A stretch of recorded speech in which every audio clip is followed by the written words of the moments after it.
Olá a todos!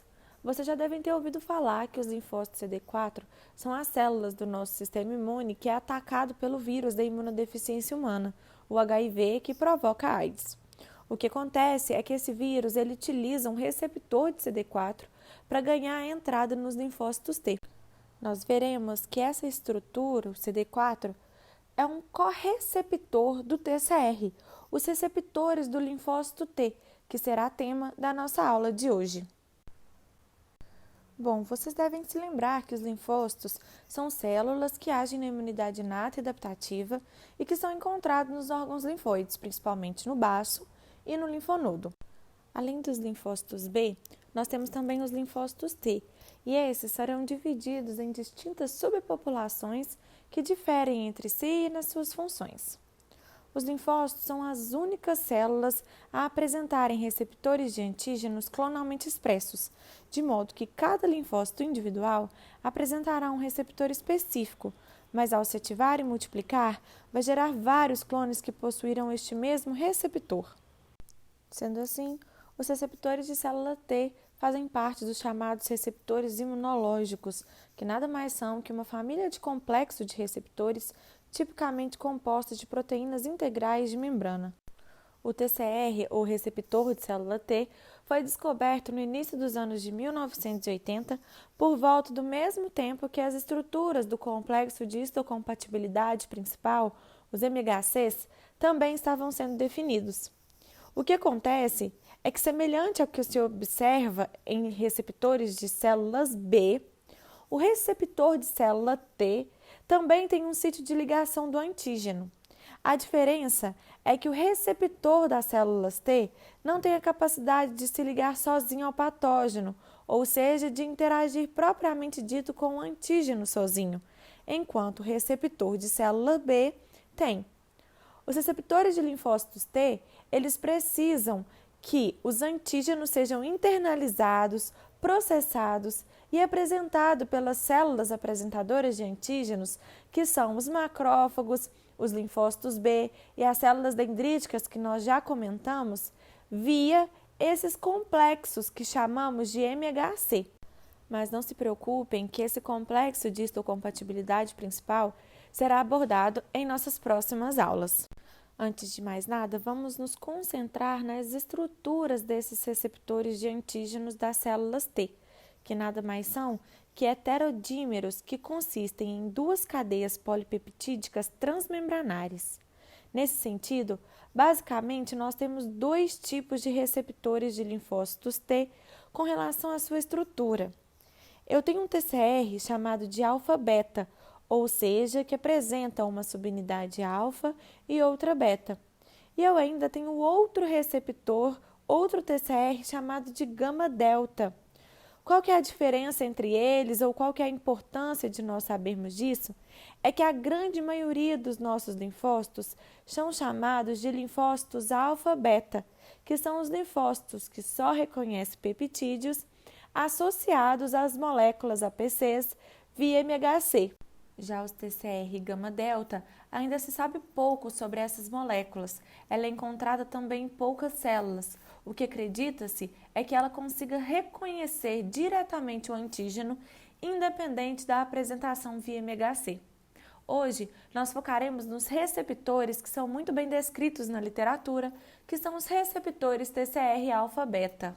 Sendo assim, os receptores de antígeno das células T são esses heterodímeros que consistem em duas cadeias polipeptídicas transmembranares, designados TCR alfa-beta, que são covalentemente ligadas umas às outras por uma ponte de sulfeto entre os resíduos extracelulares de cisteína. Vamos fazer um paralelo com a molécula de anticorpo, porque uma vez entendida a sua estrutura, entender o TCR se torna bem mais fácil. Só para recordarmos, a molécula de anticorpo aqui representada, se tivesse mais uma porção acoplada, seria um anticorpo associado à membrana, ou seja, teríamos o BCR, os receptores de célula B. Ao passo que quando essa molécula se torna ativa, ela produz e secreta essas imunoglobulinas sem essa porção que ancora na membrana plasmática. É importante notar que nessa estrutura das imunoglobulinas, essa região FAB é muito semelhante ao nosso TCR. Notem que no TCR nós temos regiões variáveis e regiões constantes, e tal qual se observa nas moléculas de anticorpo, no receptor de TCR eu também tenho o sítio de reconhecimento de antígeno. Aqui, além disso, nós também iremos observar as regiões variáveis das cadeias de TCR alfa e beta, que contém trechos curtos de aminoácidos em que a variabilidade entre os diferentes TCRs é concentrada.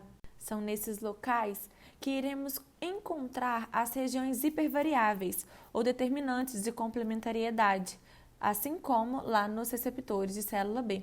Nesse local, é o local exato em que a molécula guarda a especificidade para os diferentes antígenos que podem ser reconhecidos pelo nosso sistema imunológico.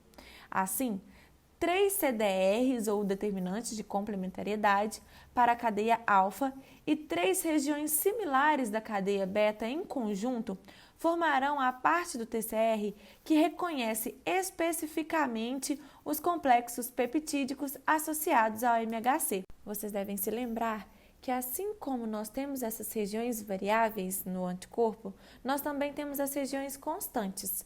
No receptor de célula T, eu também terei. Assim, a região mais próxima da membrana plasmática das células são as regiões constantes do TCR. Porém, diferentemente dos anticorpos, aqui nós não temos a presença de isotipos. Enquanto nos anticorpos nós vamos ver a formação deles para serem secretados, para opsonizar, os TCRs têm basicamente uma única função, que é fornecer um primeiro sinal para a ativação dos linfócitos T. Ele não vai ser secretado. Então, basicamente, eu preciso de uma molécula que precisa reconhecer o que está acontecendo no meio extracelular e conduzir a informação para o meio intracelular para levar à ativação dessa célula T e, assim, desencadear suas funções efetoras. Dessa forma, nessas regiões constantes de ambas as cadeias, cadeia alfa e cadeia beta, contém resíduos de cisteína que contribuem para uma ligação de sulfeto que ligará as duas cadeias. E isso é seguido por uma parte hidrofóbica e ainda observaremos a presença de aminoácidos carregados positivamente, como a lisina na cadeia alfa, a arginina na cadeia beta, que interagem com resíduos carregados negativamente, presentes nas porções transmembranares de outros polipeptídeos, que são parte do complexo TCR.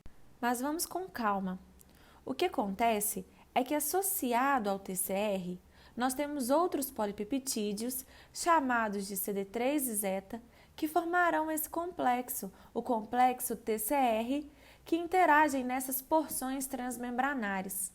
As caudas transmembranas são essenciais em fazer com que o meio intracelular, ou seja, o meio citosólico, entenda o que está acontecendo no meio extracelular, porque de nada adianta se eu fizesse o reconhecimento da célula e essa informação não me gerasse uma resposta, não é mesmo?